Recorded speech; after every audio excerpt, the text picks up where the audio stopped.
obviously really excited about the opportunity to go down to Oxford and compete. Our guys took the improvement week serious, and we had several practices where we felt like we got what we got out of it as far as putting our focus and then going out and really trying to accomplish the things that we need to improve at. So obviously taking on Lane Kiffin and Ole Miss, this is a tall task. They got a lot of really talented players on both sides of the football, in the return game, on special teams. So we'll have our work cut out for us, but it's been fun to see Trinidad just continue to get better and better. He was a guy that we were able to watch when he was at Ferris State. So has a bright future ahead of him, and their whole team is clicking on all cylinders right now. So we're excited for the opportunity and ready to go down there and compete. Just what was the main focus during the bye week, and how did you kind of find a balance between, practicing but also, trying to get some rest too? Yeah, I think the biggest thing was with some of our older players is try to make sure that they're healthy as we went through it, but at the same time do some good versus good, and then put the focus on individual drills and the things that have shown up week in and week out that we need to improve on, whether that's O-line footwork to the back end and breaking on a ball to the footwork coming in on tackling and the angles in which we come in on tackles. So I can go on and on about each position, what we need to improve at. But overall, I feel like our coaches did a good job of kind of narrowing the focus at the things that each individual player needed to improve at. That's something that we had done, leading into the bye week, just to make sure that every kid needs to improve at particular things and put their focus at it, and then give them a goal on how to attain those things. So we had broke down all the players and where their commonality of errors come, and then trying to put it on them to continue to improve by giving them the drills to try to improve them. I was asked about Bobby Terrell. 7 pressures on 42 snaps against Colorado State. I'm wondering, obviously we've seen what he can do, but just what have you seen out of his motor and his ability to stay on the field that long and keep being effective? I would say he plays really. He's got a relentless pursuit to the ball, but this also, you guys see him on the field. It's kind of how he lives his life. I think it carries over. So he's got a great work ethic. He's extremely explosive and strong, and he cares a lot about this place and his teammates, and I think he showcases it on game days. Obviously, you've had a week or so to digest the Colorado State film, and kind of, I know it probably a bit in the rear view, but just what kind of stood out to you that maybe you guys kind of really did try and work on in the bye week in terms of, specific plays, players, or even just kind of scheme things that you wanted to kind of iron out? Yeah, I thought we did better at keeping points off the board, obviously, but at the same time, there's a lot of missed tackles going down the field and angles and coming out of breaks at the right, at the right angle and attacking the ball in the air to.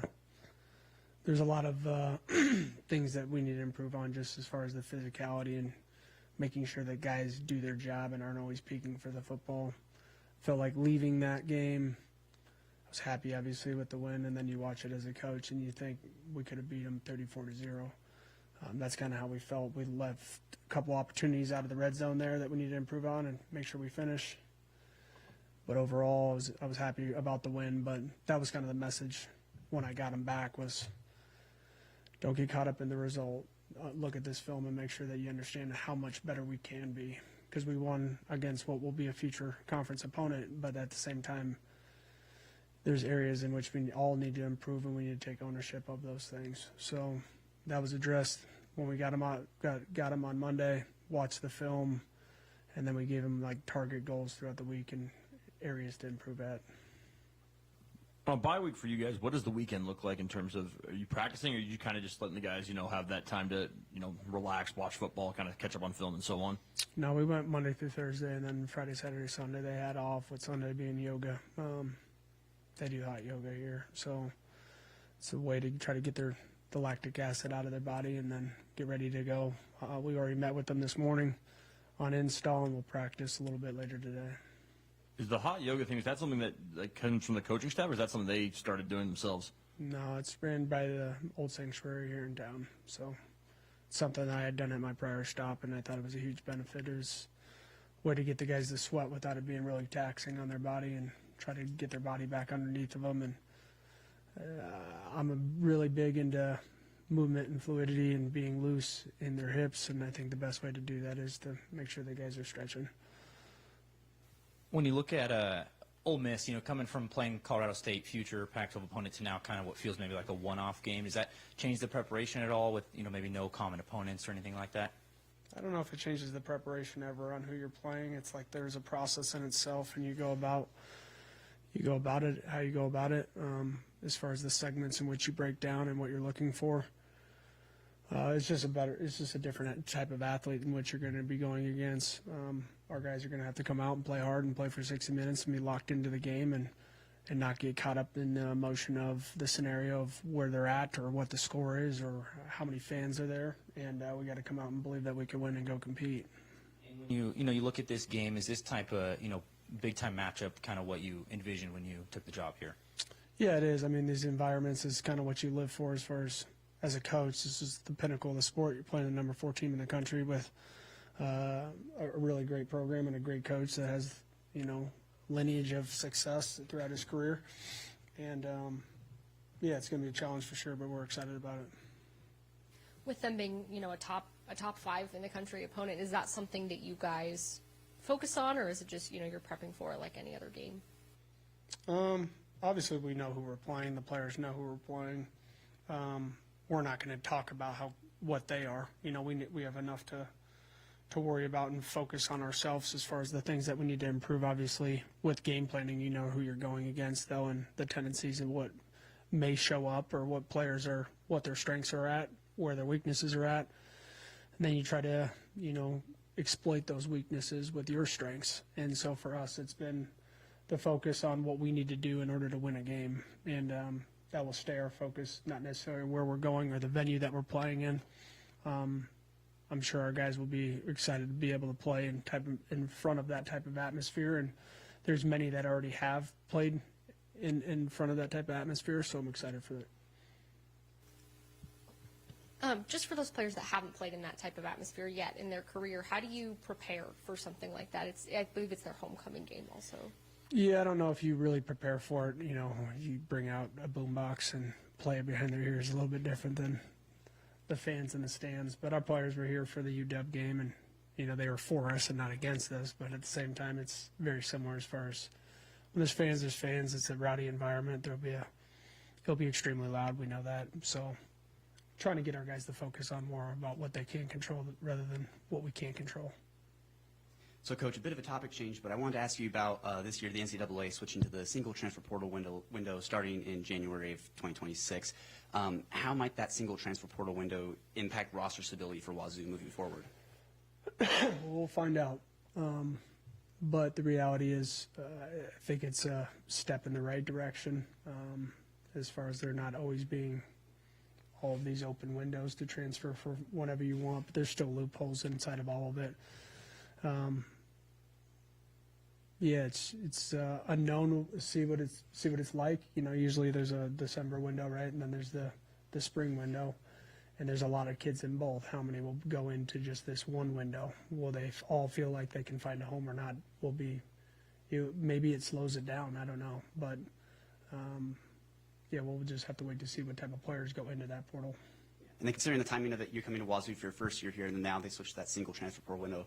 How might it impact you and your staff trying to build something here for the next few years with Wazoo? Well, at the same time, you can't miss in high school recruiting. I would say that more than anything. You got to do a good job of recruiting high school players that you feel like will have longevity and being able to help you compete. If you can do that, I think that part slows it down.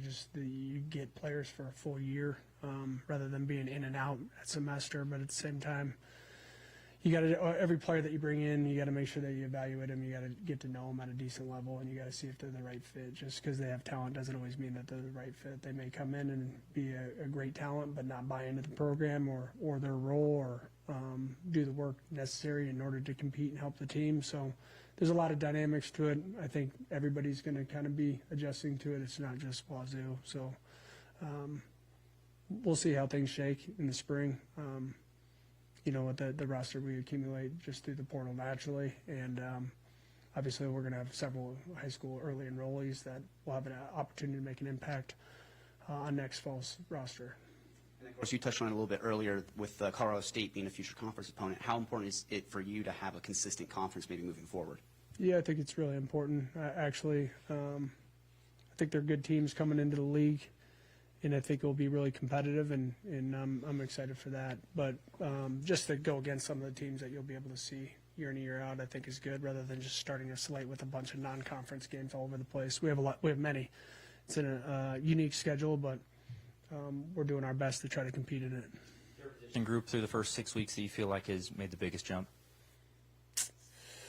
I would say overall, I feel like our defensive line has done a solid job as far as creating chaos a little bit, as pass rush or helping us stop the run in certain games. Is that group has collectively as a whole, I think, has been a bright spot for us. There's areas that we need to improve there as well. And I would say the wide receiver core, as far as how they've grown since I've been here, as far as not just catching the ball and adjusting to a new offense that maybe doesn't always highlight them individually. They've bought into their role and they block hard, and because of those things, we've been able to have some games where a play that really should go for 3 yards goes for 10, 15 yards. So those are the small things that kind of separate you. I think there's a lot of adequate players on this team in that wide receiver room that can surely help us and be really competitive. Sounds like there's a pretty big group of Coug fans planning to make the trip to this game. Does that at all help, make the situation a little bit more familiar when you're in such a new place? I think it's great to carry support with you everywhere I've been. There's a ton of Cougs everywhere. So this is just one of the many stops that we'll take. I felt like the showing at Colorado State at the end of the game was cool to see that whole end zone really full of Coug fans that stayed after, and we shared the fight song together at the end of that. So hoping to do the same. Just kind of following up on the defensive line. I mean, you kind of look at a lot of the guys who've contributed, guys like Darian, Mike, Sony, guys who had played but maybe hadn't played massive roles at their previous stops. Just kind of what was the process in terms of identifying those guys and feeling confident they'd be able to come here and maybe be playing the best football of their career or careers?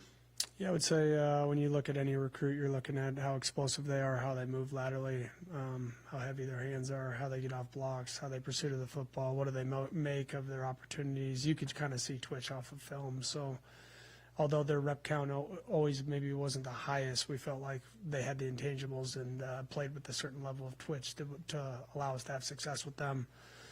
And then trying to get to know people that have known them. There's a few relationships that allowed us to feel better about certain individuals that we took in comparison to the ones that we didn't. And then overall, they got to want to be here and buy into it. And all those players were great when they came on their visit. And it was kind of like a natural relationship that we formed with them during their visits here, and just communication through the phone and getting to know them at a higher level. We felt like they would be able to aid and help us. And for the most part, all of them have had a role in some form. Donovan only played a handful of snaps, but I know he had a pressure in there. I think Bryson got the field goal block, but his hand was there too. Just what did you kind of see from him in, his debut and being able to kind of make an impact very quickly at Colorado State? Yeah, I think his future is bright for sure. He's got a lot of growth still to go. He's just a freshman, and he's, taking a couple snaps in his first game ever. He's only going to get better. He's a really, really strong kid that has good feet, and he's kind of a really fluid hip kid for a kid his size. So I think he's going to grow like a weed here, and I'm excited to be able to coach him and see what he can do throughout his future. What's just some of the health status coming out of the bye in terms of injuries and guys you maybe will or won't have for this weekend? Who do you have questions on? Just kind of a generalized statement. I know obviously Mac's still out a while, but anyone else that's kind of maybe in doubt for this weekend? You'd have to give me some questions. Oh, that's it. He'll be out. He'll be out. He'll be out? Yeah. Do you have kind of a timeline on him or not? A couple weeks.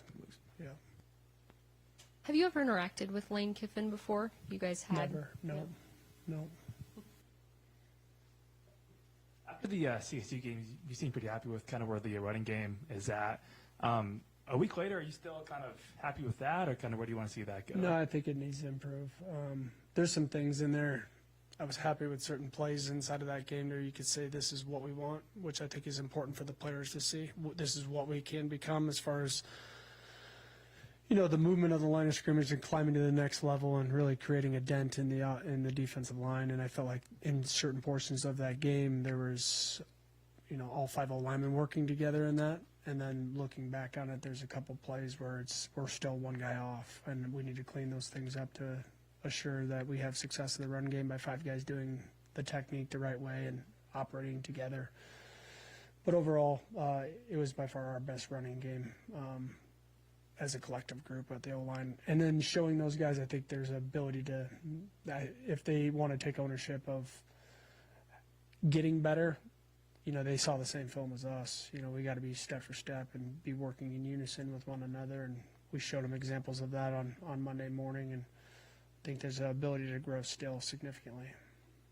I remember talking to Chris Crock this summer, and he mentioned the story about when you guys went to play Iowa a few years ago, which they have like a pink visitors walk group. He did something similar at SDSU just in terms of trying to recreate that environment.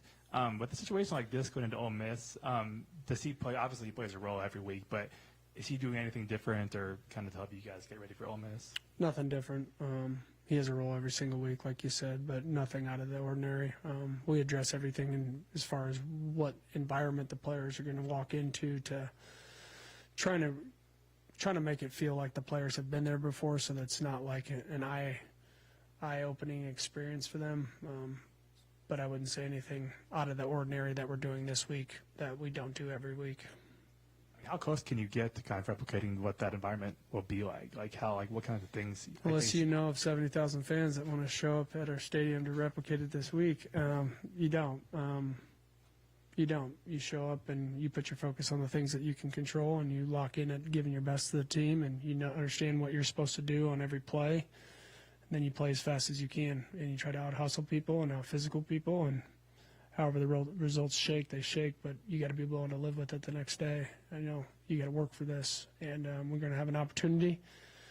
The players that we brought in and that stayed wanted this, an opportunity to showcase their skill set against some of the best in college football, and we're going to get it this Saturday. And we got to go down there with the right mindset in order to win the football game. So that's what we expect to do. More. What's the challenge of guarding Chambliss at Ole Miss? What's he do? Yeah, I think it's not just him. There's several players. I think the running back is phenomenal. He does a really good job with his opportunities. They do a good job, and they got great length on the perimeter, and they're really fluid, so they can come in and out of breaks and high point of football. And then obviously, I think that they're operating better right now. With Trinidad at quarterback initially the first 2 games. I think he got three carries in the first game in the first half, and then after that, I think it was like 47 to something that he was in, and he kind of finished out the fourth quarter. Then versus Kentucky, finished out the fourth quarter, and then he kind of got thrusted into the whole starting quarterback position, and he's looked great since. And so similar maybe in athleticism as the UW quarterback. There are things that they were doing early on with him, but I think they've just evolved him into, he's the starting quarterback, so they're not going to have a ton of tendencies on some of the things that they were doing with him as like the +1 quarterback or the running Wildcat quarterback, because obviously they play a tough schedule too, and they got to get ready, and I think he's done a really good job of taking that role and owning it and growing. I saw him again when he was at Ferris State when we were prepping to play Montana, and at that time he wasn't even the starting quarterback. He was like they'd bring him in. He was like a running quarterback then, too. So that was early on in the season. I'm pretty sure he ended up finishing out the year as the starting quarterback, and pretty sure they won a national championship there as well. So kid's a winner, and he's doing great right now. And we're going to have our hands full. We got to do the little things well as far as communication throughout the game and being able to make space tackles and defending the deep balls and being able to deal with the amount of hurry up that they do run because they're a tempo offense.